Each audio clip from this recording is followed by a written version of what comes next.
பார்க்க போறோம்னு பார்த்தீங்கன்னா டிஎஸ்பி கிரியேஷன் மற்றும் வைச்சு ஃபிலிம் ஸ்டுடியோ அதாவது விசியு இணைந்து நடத்தும் ஃபிலிம் கிரியேட்டர் பாகம் 2க்கான ப்ரீ ரிலீஸ் ஈவெண்ட்டுக்கு தான் நம்ம இப்போ வந்திருக்கோம். இப்போ நீங்க எனக்கு பின்னாடி பார்க்கலாம், நிறைய போட்டோஸ் எல்லாம் இருக்கு.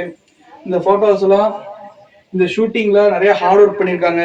இந்த போட்டோஸ்ல இருக்க ஒவ்வொரு ஸ்டில்ஸ்ல இருக்க ஒவ்வொரு பர்சன்ஸும் தன்னோட ஃபுல் எஃபர்ட்ஸை போட்டிருக்காங்க. நிறைய ஹார்ட் ஒர்க்ஸ் பண்ணியிருக்காங்க. இதில் இல்லாத ஒரு சில பர்சன்ஸும் இருக்காங்க. அவங்களோட ஹெல்ப்புக்கு ரொம்ப நன்றி. இந்த மாதிரி நம்மளோட படத்துல வந்து ஒர்க் பண்ணதுக்கு thank you for all. Thank you for giving supporters. Keep your supports. And first நம்ம இப்போ யாரை கூப்பிட போறோம்னா ஜீவானந்தம். அவர் மியூசிக் நல்லா கம்போஸ் பண்ணியிருக்காப்ல. நான் ப்ளே பண்ணி கேட்டேன். இந்த கொஞ்ச நேரத்துக்கு முன்னாடி தான் இந்த ஈவெண்ட் ஆரம்பிக்க முன்னாடி கேட்டேன். நல்லா இருந்துச்சு. ஜஸ்ட் உங்களால் கொஞ்சம் 2 வார்த்தை. மூலமாக அந்த ஃபிலிம் கிரியேஷன் 2 படத்துக்கு சின்ன பார்ட்டில் நீங்கள் அந்த வயசு வந்து என்ன சேர்த்துருக்காரு அந்த மூவியில். ஒரு சின்னதாக ஒரு ரெண்டு கிளிப் போடுற மாதிரி, ரெண்டு கிளிப்புக்கு ஒரு பிஜிஎம் பண்ணுற மாதிரி எனக்கான ஒரு வாய்ப்பு கொடுத்துருக்காரு. அது ரொம்ப சந்தோஷம் எனக்கு. ஏன்னா நான் இதுக்கு முன்னாடி இந்த மாதிரியான மியூசிக் எதுவும் பண்ணதில்லை. இது எனக்கு ஃபர்ஸ்ட் அந்த முதல் அனுபவம் தான் எனக்கு. அதுவும் எங்களுக்கு சரியான எக்யூப்மெண்ட்டே இல்லை. அந்த எக்யூப்மெண்ட்டே இல்லாமல் ஒரு நல்ல பர்ஃபெக்ஷனாக வந்துட்டு நிறைய பேர் என்னைய சொன்னாங்க. அந்த பாராட்டுகளுக்கு நன்றி. இந்த மாதிரி வாய்ப்பு கிடைச்சதுக்கு நன்றி தான். ஏன்னா இதுக்கு நான் இந்த ஈவெண்ட்டுக்கு கலந்துக்க முக்கிய காரணம் வந்து வைஷு தான். ஏன்னா நிறைய ஒரு ஷார்ட் ஃபிலிம்லாம் பார்த்துருக்குறேன். அவர் சின்ன சின்ன முயற்சி தான் நாளைக்கு பெரிய ஒரு இடத்துக்கு நம்மளை கொண்டு போவோம் அப்படின்னு நமக்கு தெரியும். இப்போ கலைத்துறையில், இப்போ சினிமா துறையில் இருக்கிற நிறைய டைரக்டர்ஸ் பார்த்துட்டீங்க அப்படின்னா அவங்க சின்ன ஷார்ட் ஃபிலிம் எடுத்தவங்க, இல்லாட்டி அப்படின்னா சின்ன சின்னதாக மூவி எடுத்தவங்க இன்னைக்கு ஒரு பெரிய இடத்துல போய் உட்காந்துருக்காங்க. நம்ம விஜய் சேதுபதிலாம் பார்த்தீங்கன்னா ஆரம்ப கட்ட காலத்தில் ஒரு ஷார்ட் ஃபிலிம் நடித்தவர் தான். அந்த மாதிரி கார்த்தி சுப்புராஜோ, நம்ம நலன் குமாரசாமி, அப்புறம் இப்போ இருக்கு பிரதீப் ரங்கராஜன் முதற்கொண்டு எல்லாருமே வந்து ஷார்ட் ஃபிலிம் நடித்து ஷார்ட் ஃபிலிம் சின்ன சின்னதாக எடுத்து அதை பெருசாக்கி அவங்களுக்கு கிடைச்ச பிளாட்ஃபார்மில் இன்னைக்கு சக்ஸஸ்ஃபுல் டைரக்டராக இருக்காங்க. அந்த மாதிரி வைஷும் ஒரு பெரிய டைரக்டர் ஆகிறதுக்கான வாழ்த்துக்கள். வைஷுட்ட பிடிச்சது அவரோட மேக்கிங், அவரோட டைரக்ஷன். அதை தாண்டி அவருக்கு ரொம்ப பிடிச்சது, இம்ப்ரெஸ் ஆனது அவரோட ஃபோட்டோகிராஃபி தான். நல்ல ஒரு ஆங்கிள் வச்சு நல்ல சூப்பராக அவர் ஃபோட்டோகிராஃப் பண்ணுவார். அது ரொம்ப பிடிக்கும். ஒவ்வொரு ஷார்ட்ஸும் சின்னதாக எடுத்தால் கூட அது ஒரு மெனக்கிட்டு அது ஒரு இதாக இருப்பார். அதை நம்ம ரொம்ப பார்த்துருக்கேன், நான் ரசித்து பார்த்துருக்கேன். அந்த மாதிரி அந்த மூவிஸில் நிறைய சின்ன சின்ன ஷார்ட்ஸ் அந்த காட்டினார், நல்லா இருந்துச்சு. இந்த மூவியில் நிறைய பேர் நல்ல ரிஸ்க் நடிச்சிருக்கீங்க, அவருக்கு நடிச்சு கொடுத்துருக்கீங்க. எல்லாத்துக்கும் பாராட்டுகள். இந்த மூவி வெற்றி பெற என்னுடைய வாழ்த்துக்கள். அடுத்ததான் நம்ம யாரை பார்க்க போறோம்னா மன்சூர். இவர் வந்து பேசிக்கலி ஒரு மலையாளி, நல்ல ஃப்ரெண்டு, நல்ல நண்பர். வாங்க, இந்த எக்ஸ்பீரியன்ஸ் எப்படி இருந்துச்சுன்னு கொஞ்சம். கண்டிப்பாக. ஹலோ கைஸ், எனக்கு வந்து தமிழ் வந்து தெரியும். ஆனால் என்ன மம்மி வந்து மலையாளி, அதனால் கொஞ்சம் தமிழ் எதாவது இருந்தால் கொஞ்சம் மன்னிச்சுக்கோங்க. என்னோட ஃபர்ஸ்ட் ஷார்ட் ஒரு நெகட்டிவ் கேரக்டர் வந்து உங்களால் முடியும் அப்படின்னு சொல்லி என்னை வந்து ஒரு நெகட்டிவ் இதில் வந்து கொண்டு வந்தது அவரால் தான். அது கொஞ்சம் நல்லா இருந்துச்சு. எனக்கு ஒரு புது அனுபவமாக இருந்துச்சு. அது மட்டும் இல்லாமல் ப்ரொடியூசர் விஷ்ணுக்கு ரொம்ப நன்றி சொல்கிறேன். அப்புறம் மியூசிக் கிரியேஷன் அப்படின்னு சொல்லி ஜீவா அவங்க கொஞ்சம் நல்லா இது பண்ணியிருக்கேன் அப்படின்னு சொன்னாங்க. நான் பார்க்கல சார், மன்னிச்சிருங்க. ஓகே, ரொம்ப நன்றி. இந்த படத்துல எல்லாருமே ரொம்ப இது பண்ணியிருக்கீங்க, இன்வால்வ் பண்ணியிருக்கீங்க. எல்லாருக்குமே என்னோட நன்றி. தேங்க்யூ. அடுத்ததாக இப்ப மாலதி, அதாவது ஒரு உமன் கேரக்டர். இந்த படத்துல நிறைய ஜென் கேரக்டர் நம்ம பார்த்துட்டோம். கொஞ்சம் புதுசா ஒரு லேடிஸ், ஒரு உமன் கேரக்டர் பார்ப்போம். அவங்களோட எக்ஸ்பீரியன்ஸு, அனுபவம் எப்படி இருந்துச்சுன்னு பார்ப்போம். Few words. அனைவருக்கும் வணக்கம்.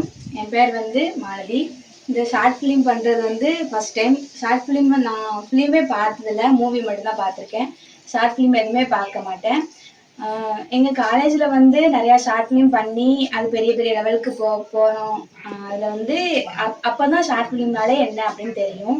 தனுஷ் அண்ணன் ஒருத்தங்க, அவங்க வந்து லாஹாருன்னு சொல்லிட்டு ஒரு ஷார்ட் ஃபிலிம் எடுத்தாங்க.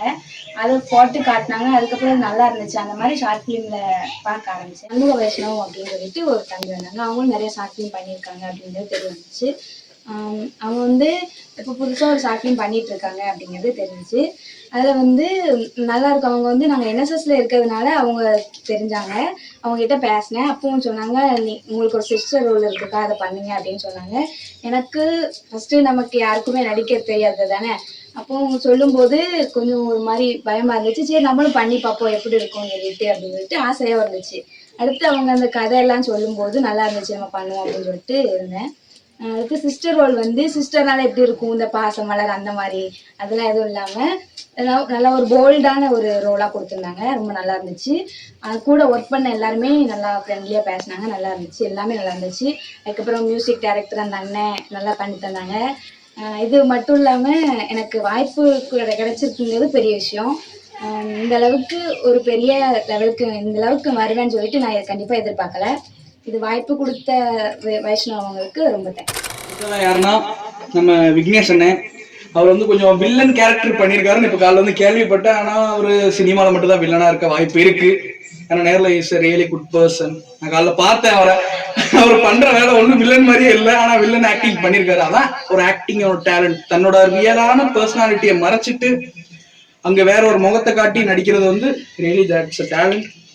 இப்போ அவர் வந்து அவரோட எக்ஸ்பீரியன்ஸை கொஞ்சம் பகிர்ந்துக்கணும்னு நான் இந்த இடத்துல கேட்டுக்கிறேன். வணக்கம். இது வந்திருக்கு எல்லாருக்கும் என்னுடைய காலை வணக்கங்கள். இது படம் வந்து என்னோட ஃபர்ஸ்ட் ஷார்ட் ஃபிலிம். நான் நடிச்சிருக்கிறது வந்து நான் வந்து இது வரைக்கும் ஷார்ட் ஃபிலிம் நடிச்சது இல்லை, பார்த்ததுமே இல்லை. எனக்கு வந்து எப்படின்னா கொஞ்சம் நடிக்கணும் கொஞ்சம் ஆசை உண்டு. சின்ன வயசுல நிறைய ஆசைகள் உண்டு. நான் நிறைய நாடகங்கள்லாம் நடிச்சிருக்கேன் ஸ்கூல் படிக்கும் போதெல்லாம். அதோட இன்ஸ்பிரேஷனாக தான் நான் வந்து நாடகம்னா எப்படி நான் வந்து அந்த நாடகத்துல வந்து ஒரு குடிகாரனா நடிச்சிருப்பேன். நல்லா போதையா என்னன்னா நான் வந்து எல்லாத்தையும் ஃபன்னியா தான் பழகுவேன். ஸ்கூல்லையும் சரி, காலேஜ்லயும் சரி, வீட்லயும் சரி. ஓகேவா? இதான் என்னோட சின்ன வயசுல இருந்து இது என்னோட ஒரு ஹாபி அண்ட் கேரக்டராகவே நான் வச்சிருந்தேன். ஃபர்ஸ்ட் நான் வந்து டேரக்டர் நேம் வந்து வைஷ்ணவ். அவரை நான் வந்து பார்க்கும்போது வந்து அவர் வந்து ஷார்ட் ஃபிலிம் நடிக்க வரீங்களா அப்படின்னு அப்ரோச் பண்ணியிருந்தாங்க. எனக்கு அது பிடிச்சிருந்துச்சு நல்லாவே. ஏன்னா நான் வந்து ஸ்கூல்ல நிறைய நாடகங்கள்லாம் நடிச்சிருக்கேன். அதோட ஒரு அதிகபட்ச ஒண்ணு இதுதான் என்னோட திங்க் பண்ணி அடுத்து நான் வந்து அதுக்குள்ள காலத்துல இறங்கிட்டேன். இறங்கினதுக்கு அப்புறம் வந்து எனக்கு வந்து சொன்னாங்க, நீ உங்களுக்கு வந்து வில்லன் ரோல்னே அப்படின்ட்டாங்க. நான் வந்து எனக்கு திக்குன்னு ஆயிப்போச்சு. என்னடா நம்மள வில்லன் சொல்லிவிட்டானே. எனக்கு வில்லன் ரோல் செட் ஆகுமா ஆகாதா எனக்கே டவுட்டா இருந்துச்சு. நான் வில்லன்னா அதா இருக்குமா அப்படின்ட்டு நான் பல கேள்விகளை அவங்ககிட்ட கேட்டிருந்தேன். கேட்ட போது வந்து அவங்க சொன்னாங்க, நான் தானே டேரக்டர், நான் வந்து உங்களை நான் வில்லனா மாத்தி காட்டுறேன், நீங்க நடிச்சு காமிக்கிங்க அப்படின்னு சொல்லிட்டு அதனால போல்டா பேசினாரு. ஓகேவா? அவர் அந்த பேசின விதம் தான் என்னை வில்லனா மாத்த ஒரு இன்ஸ்பிரேஷனா இருந்துச்சு. நான் வில்லனாவும் மாறிட்டேன். படத்தை பாருங்க தெரியும் எப்படி மாறி இருக்கேன்ட்டு. இப்போ வந்து ஷூட்டிங் வந்து நாங்க ரொம்பவே கஷ்டப்பட்டு எடுத்துட்டு இருந்தோம். ஒரு நாளா நைட்டு 9 மணி வரைக்கும் இங்கதான் இருந்தேன். வீட்டுக்கு போய் ரொம்ப லேட் ஆயிடுச்சு. வச்சு பிதுக்கி எடுத்துட்டாங்க என்னைய. அவ்வளவுதான். வீட்டுல போய் ரெஸ்ட் எடுக்க டைம்லாம் கரெக்டா இருந்துச்சு. நல்லா எல்லாத்தையும் பண்ணி கிட்டத்தட்ட ஒரு வழியா படத்தை எடுத்து முடிச்சிட்டோம். நிறைய பல சிக்கல்கள்லாம் தாண்டி இப்போ நாங்க யாரு என்ன இருக்காங்களா, இவர் தாங்க சாரே உள்ள காட்டுல இறக்கியாச்சு. பால்மிக சார் அவங்க வந்து உள்ள சரி ரைட்டு படத்துக்கு வாரீங்களான்ட்டு அவங்க அப்ரோச் பண்ணியிருந்தோம். சார் வந்து சரி வாரேன்ப்பா, நான் என்னோட ஸ்டூடெண்ட்ஸ்க்காண்டி நான் பண்ணுவேன் அப்படின்னு சொல்லிட்டு அவர் காலத்துல இறங்கிட்டாரு. இறங்கினதுக்கு அப்புறம் சொன்னா ஸ்டார்டிங்கா சார் வில்லன்னு சொல்லிட்டு அவரையும் வில்லனா போட்டாச்சு. படத்துல ஹீரோ ஒரு ஆள் தான், ஆனா வில்லனா 10 பேரு. நாங்க எல்லாம் சேர்ந்து ஹீரோவை போட்டு தள்ளிட்டு இருக்கோம். இதுதான் கதை. சரிங்களா? இப்போ சார வில்லனா போட்டாச்சா. இப்போ வந்து நாங்க பல சிக்கல்களை தாண்டிதான் எடுத்துட்டு இருந்தோம். இப்போ வந்து இன்னைக்கு நிறைய பேர் வர வேண்டியது, நிறைய பேரை வர வச்சு நிறைய போட்டோஷூட் தான் எடுக்கலாம்னு ஒரு பிளான் போட்டிருந்தோம். பல பேருக்கு பல ஒர்க் ஆகி போச்சு. ஹீரோவும் கொஞ்சம் வர முடியல, கொஞ்சம் ஒர்க் ஆயிடுச்சு. நிறைய கேரக்டர்ஸும் வரல. அவங்க வேற ஷெடியூல்ல இருந்தனால அவங்களால வர முடியல. நாங்க எவ்வளவு கஷ்டப்பட்டு நிறைய முடிச்சாச்சு. இப்போ வந்து எங்களுக்கு மியூசிக் வந்து சூப்பரா ஜீவா ப்ரோ இருக்காங்க, நல்லா செமையா போட்டிருக்காங்க. அதுவும் ஒவ்வொரு டியூனையும் நான் உட்கார்ந்து கேட்டேன். எல்லா டியூனும் சூப்பரா இருந்துச்சு. அவங்களே நல்லா போட்டிருந்தாங்க. அவங்களுக்கு ரொம்ப தேங்க்ஸ் சொல்லிக்கிறேன் இந்த இடத்துல. அண்டு எனக்கு இந்த வாய்ப்பு கொடுத்த எல்லாருக்கும் தேங்க்ஸ் சொல்லிக்கிறேன். இப்போ நம்ம யாரை கூப்பிட போறோம்னா, அவர் வந்து எனக்கு ஆல்ரெடி அறிமுகமான ஒரு முகம், சூர்யாண்ணே. Let's come on stage. உங்களோட எக்ஸ்பீரியன்ஸ் எப்படி இருந்துச்சு? எவ்வளவு கஷ்டப்பட்டீங்க, எவ்வளவு துன்புறுத்தப்பட்டீங்க, எவ்வளவு சந்தோஷமா இருந்தீங்க, எல்லாம் ரைட்டு ராங் எல்லா எக்ஸ்பீரியன்ஸையும் இந்த இடத்துல நீங்க வந்து கொட்டலாம். இது உங்களுக்கான மேடை. வணக்கம். இந்த படத்துல நான் ஒரு அசிஸ்டன்ட் டைரக்டரா ஒர்க் பண்ணியிருக்கேன். இது போக ஒரு சின்ன ஷார்ட் ஃபிலிம்ல ஒரு 4 படத்துக்கிட்ட பண்ணியிருக்கேன். ஆனா எந்த படத்துலயும் இல்லாது இந்த படத்துல ஒரு வித்தியாசமான ஏதோ ஒன்று இருக்கு. ஆனா அந்த அளவுக்கு படம் நல்லா ஒர்த்துன்னு சொல்லுவேன். இதுக்கு முன்னால அவரு வைஷ்ணவ் பண்ணதுலயே இன்னொரு படம் உண்டு, ஷார்ட் ஃபிலிம் கிரியேட்டர் 1 பண்ணியிருந்தாரு. அது பார்த்த உடனே தான் இந்த படத்துக்கு நம்ம கூட போய் ஒர்க் பண்ணலாமே, நல்லா இருக்கு அப்படின்னு சொல்லிட்டு தான் நானும் தர்மாவும் இந்த படத்துக்கு ஒர்க் பண்ண வந்தோம். நல்லா இருந்துச்சு. ஆனா அந்த அண்ணன் ஜீவா அண்ணன் நான் நேற்றுலாம் கேட்ட உடனே அந்த ஹெட்செட் போட்டிருந்தேன், சூப்பரா இருந்தது. தம்பி விக்னேஷ் அவர் வந்து வைஷ்ணவ் சொன்னாரு ஏன்னா அவர் வந்து வில்லன் பண்றாரு அப்படின்னா வில்லனா யாருக்குன்னே எனக்கு அறிமுகமான ஒரு ஆள் தான் அவரு. ஆனா இருந்தாலும் பண்ணுவானா அப்படின்னு ஒரு இது இருந்துச்சு. அதுக்கப்புறம் நடிப்பை பார்த்தேன், அப்பா நல்லா இருந்துச்சு. ஓவர் டேக் போகாம கம்மியான டேக்லயே நல்லா பண்ணாரு அவரு. அது போக ட்ரெய்லர் ஒன்று பார்த்தேன், அதுல பாலுமேஷ் சார் ஹெச்ஓடி சார் அவர் வாய்ஸை போட்டு விட்டுருந்தாங்க. அவர் வாய்ஸும் ரொம்ப, ஆனா அந்த வாய்ஸ் சூப்பரா. இந்த படத்துல நடிச்ச எல்லாருக்கும் என்னோட நன்றியை தெரிவிச்சுக்கிறேன். ஏன்னா எல்லாரும் அந்த அளவுக்கு உழைச்சிருக்காங்க அந்த படத்துக்காண்டி. நான் அந்த அளவுக்கு உழைக்கலனாலும் கூட இருந்த டெக்னீஷியன்ஸ் எல்லாருமே நல்லா ஒர்க் பண்ணியிருந்தாங்க. ஆக்ட்ரஸ்லாம் பிச்சுட்டாங்க ஆக்டிங்ல. சரி, படம் நல்லா வளர்றதுக்கு என்னோட வாழ்த்துக்கள். அனைவருக்கும் வணக்கம். என் பேர் கணேஷ். நான் ஒரு ஃபிலிம் பண்ணலான்னு ஒரு ஐடியாவில் இருக்கேன். அது எப்படின்னா 2 ஃபிலிம் பண்ணுற ஐடியா. ஒன்று வந்து நான் ஒரு ஃபிலிம் பண்ணணும் அப்படின்னு ஒரு ஐடியா. அந்த ஃபிலிம் எப்படின்னா பைபிள் ஆஃப் சாட்டன் அப்படின்னு. அது ஒரு horror movie but not a ghost. That's fully based அப்பான black magic, something species, horror. How do I tell this? I did not know that about that. How to tell, because that's a very highly sophisticated film. அது ரொம்ப ஒரு மாதிரி கிரிட்டிக்கலா இருக்கும். Darkness, over darkness அந்த film. அது வந்து பார்க்க பயங்கரமா இருக்கணும். அந்த மாதிரி ஒரு ஃபிலிம் பண்ணணும்னு ஒரு ஐடியால வச்சிருக்கோம். அடுத்து பொதிகையா இருக்கட்டும் அப்படின்னு ஒரு ஸ்பான்சர் ஃபிலிம் பண்ணணும்னு ஒரு ஐடியால முதல்ல நாங்க ஸ்பான்சர் கிடைச்சிச்சு. போன வருஷம் கிடைச்ச ஸ்பான்சரை நாங்க இவன்ட்ட கொண்டு வந்து கொடுத்தேன். இவன் வேண்டாம் அப்படின்ட்டான். அந்த இடத்துல பண்ணுவோம்ட்டு கடைசி வரைக்கும் பண்ணல. கடைசியில அவர் என்ன ஓனர் வந்து நல்லா பண்ணிட்டாரு. அதனால இப்ப மறுபடியும் நான் ஓனர்கிட்ட போய் மறுபடியும் கேட்டிருக்கேன். இந்த தடவை நாங்க பண்ணலாம், அவர் என்னை பெருசா பண்ணுவாரு. அது நல்லா தெரியும். இங்க வந்து நான் அதுக்குதான் ஒவ்வொருத்தர் கேரக்டரா பார்த்தேன். ஸோ ஏன்னா நான் வந்து ஒரு படம் எடுக்கிறேன்னா சும்மா எடுக்க முடியாது என்னால. எனக்கு வந்து கொஞ்சம் தப்பா நினைச்சுக்க வேண்டாம். எனக்கு வந்து சும்மா எனக்கு பேசிக்கா நார்மலா எடுத்துட்டு போக பிடிக்காது. எனக்கு ஒரு 40 days டைம் வேணும். நான் அதுக்குள்ள என் ஃப்ரெண்ட்ஸ் ஒரு 4-5 பேர் இன்ஸ்டால கொஞ்சம் செலிபிரிட்டிஸா இருக்காங்க. அவங்கள வச்சு நான் அட்வர்டைஸ்மெண்ட் பண்ணணும். 1K 2K வியூஸ்லாம் போனா எனக்கு பத்தாது. எனக்கு சாட்டிஸ்ஃபையா இருக்காது. எனக்கு ஓரளவுக்கு ரீச் ஆயிருக்கணும் அந்த ஃபிலிம். ஒரு 5K 4K இல்லை அப்படி கம்மியாக ரீச் ஆச்சுன்னா ஒரு ஈகோ ஹர்ட் ஆகும். அந்த இடத்துல மறுபடியும் நம்ம பண்ணணும் அப்படின்னு. ஸோ அதனாலதான் நம்ம கொஞ்சம் பெரிய லெவல்ல பண்ணுவோம் அப்படின்னு ஒரு ஐடியா. அப்புறம் இங்க வந்து பார்த்தேன், ஹீரோவும் செட் ஆன மாதிரி தான் தெரியுது, இன்னொரு ஹீரோவும் செட் ஆன மாதிரி தான் தெரியுது, டைரக்டரும் செட் ஆன மாதிரி தான் தெரியுது. 2 டைரக்டர், மெயின் கேரக்டரும் செட் ஆன மாதிரி தான் தெரியுது. பாப்போம். நன்றி, வணக்கம். 2020 ஃபோனிக்ஸ் கம்பெனியில் ஒர்க் பண்ண ஆளுடா. அவனால ஒரு நெட்வொர்க்கே பாதிக்கப்பட்டிருக்கு. நீயே ஒரு பொறுக்கி என் தங்கச்சி துண்டா வெட்டிடுவியோ? என்னை தாண்டி என் தங்கச்சி மேல கை வச்சு பாரு, வெட்டுறது நீயா நானானு தெரியும்.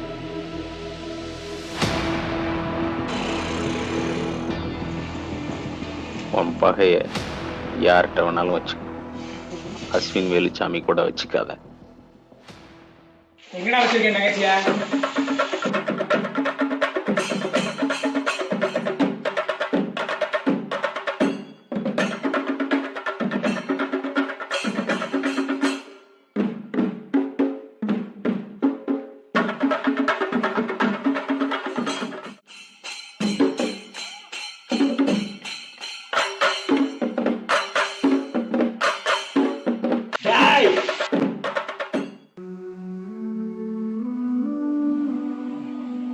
எவ்வளோ பெரிய ஆளாக இருந்தாலும் உன்னை முடிக்க எனக்குன்னு ஒரு நாள் வரும்.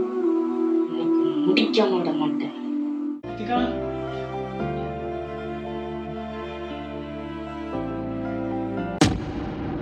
நீ சொல்றது எனக்கு புரியுதுண்ணே.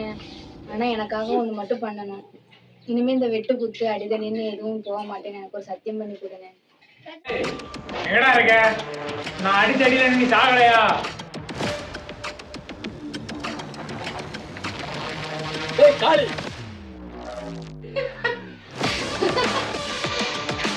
வாங்கடா.